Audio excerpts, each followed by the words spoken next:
അങ്ങനെ നമ്മുടെ Sanju Samson Chennai Super Kings ക്യാമ്പിലെത്തി. ഋതുരാജ് ഗെയ്ക്വാഡ് ക്യാപ്റ്റനായ ചെന്നൈ സൂപ്പർ കിങ്സിൽ സഞ്ജു വൈസ് ക്യാപ്റ്റനാകുമെന്നാണ് പ്രതീക്ഷിക്കുന്നത്. രാജസ്ഥാൻ റോയൽസ് താരമായ സഞ്ജുവിനെ കഴിഞ്ഞ ലേലത്തിന് മുമ്പ് തന്നെ ട്രേഡ് വഴി 18 കോടി രൂപയ്ക്ക് ചെന്നൈ സൂപ്പർ കിങ്സ് ടീമിലെത്തിച്ചിരുന്നു.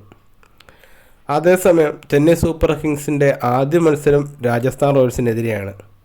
ഈ മാസം 30-ന് അസമിലെ ഗുവാഹത്തി വെച്ചാണ് രാജസ്ഥാൻ റോയൽസ് CSK മത്സരം. സഞ്ജുവിനെ സഞ്ജുവാക്കിയ ടീമാണ് രാജസ്ഥാൻ റോയൽസ്. സഞ്ജുവിന് പകരക്കാരനില്ല എന്നാണ് രാജസ്ഥാൻ റോയൽസിൻ്റെ നിലവിലെ ക്യാപ്റ്റൻ റിയാൻ പരാഗ് പറയുന്നത്. സഞ്ജു രാജസ്ഥാൻ റോയൽസിനെതിരെ കളിക്കുന്നത് കാണാനുള്ള ആവേശത്തിലാണ് നമ്മളെല്ലാവരും.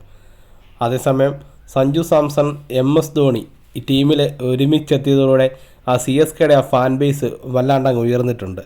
നമ്മുടെ സഞ്ജു ഉൾപ്പെടുന്ന CSK ടീം ഈ സീസണിൽ കിരീടം സ്വന്തമാക്കട്ടെ എന്ന് ആശംസിച്ചുകൊണ്ട് വീഡിയോ വൈൻഡപ്പ് ചെയ്യുന്നു. Thank you for watching.